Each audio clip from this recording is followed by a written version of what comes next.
All right, final shot of the day. We got to talk about France and Sweden. I mean, in my opinion, I think they're the only ones that have the depth to challenge Norway, at least on the men's side. Obviously, the French women, I think, are the absolute favorites. I don't think they have the depth to be as competitive as the Norwegian men. But in my opinion, the French women are definitely the leaders. But what about those French guys? Can they battle the Norwegian guys? Is Emilien Jacquelin like?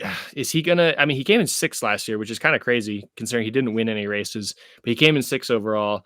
Um, and then Eric Perot, big breakout season last year with his first win in Soldier Hollow, 11th overall.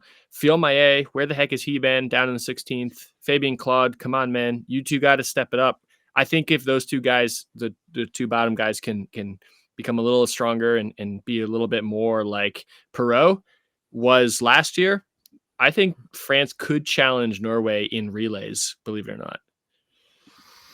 That's a bold claim right there, considering usually it's a certain individual in that French team kind of blows it for them.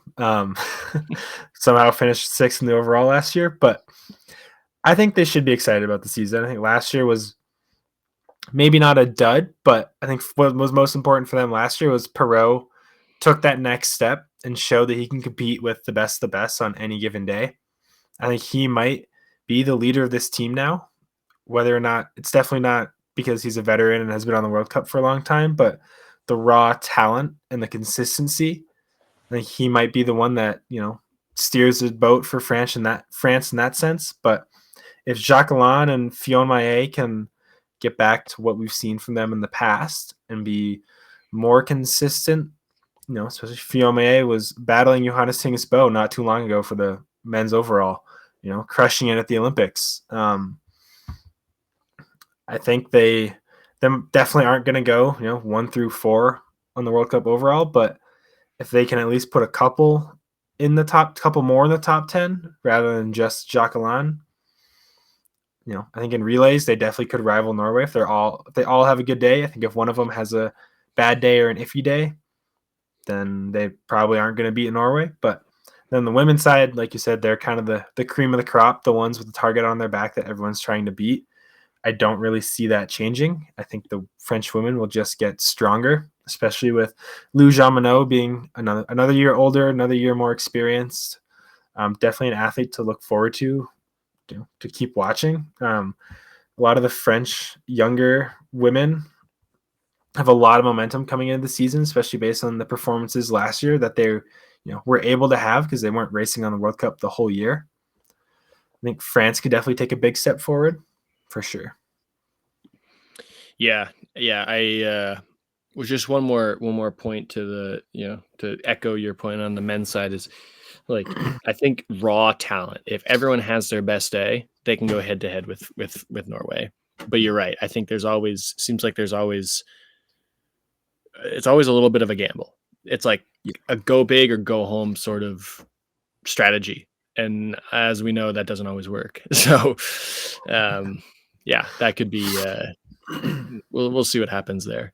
But yeah, over to the women's side. I mean, they won 3 of the 6 relays last year, so they're just the ones to be. And then they went 1 through 4 in the sprint at World Champs. So yeah, it's going to be crazy. But I think at least on the women's side, Sweden is probably the one team that has the best opportunity to beat them, I would say, in a relay.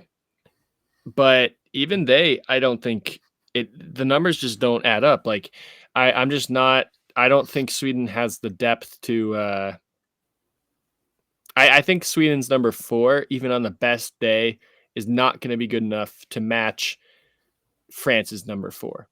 I think. Mm-hmm. I agree. Yeah. We really need, like, even if the Oberg sisters were at peak performance, I think there's just too much of a hole there. And I think the same thing, like the Italians only have 2. The Norwegians right now, they really only have like 1, and then like their two next athletes combined to be a number two. Who else even is there? Germany. I guess Germany is the next one. Mm-hmm. So, yeah, and we already talked about Germany. Who knows what they're going to end up doing? So, yeah, it'll be pretty. I think it's going to be France's season to run away with on the women's side, but yeah, on the men's side, going back, I really want to see Sebastian Samuelsson and Martin Ponzaloma step up this year. I don't think Sweden will be competitive in relays for the men's, but I would love to see if those guys can crack into the Norwegian dominance, because it seems like I think they're safer than the French guys, where they don't do the go big or go home strategy, but it always seems like for some reason they do just come up a little bit short.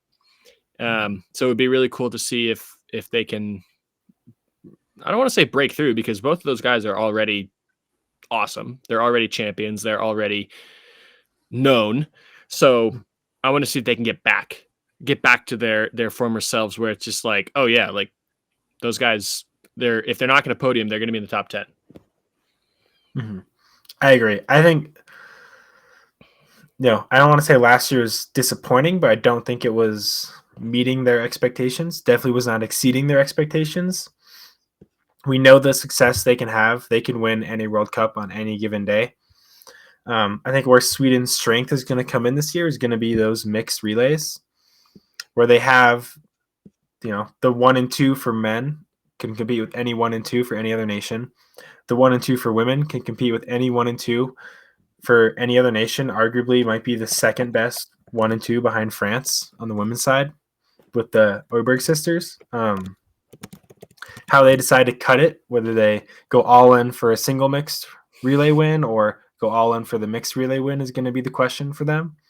Mm-hmm. But I think, their team is definitely headlined by those 4 superstars, and hopefully they have some younger athletes that can fill in the gaps and, close the differences between the other teams. But I don't know if they have those in the works right now in the Junior Cup. Mm. Yeah, I think you actually bring up a good point. The mixed relay and the single mixed relay, I think, are actually going to be some of the best racing all season, specifically the mixed relay, because it seems like most teams have really good, like 2 really good superstars, and then it kind of fizzles after that. So if you can put all the best on the line together, the mixed relay could actually be the best event of the season. Mm-hmm. Yeah, I totally agree. And I think even for the smaller nations too, they can compete in the single mixed, or they can, compete in the mixed relay if they all have a good day.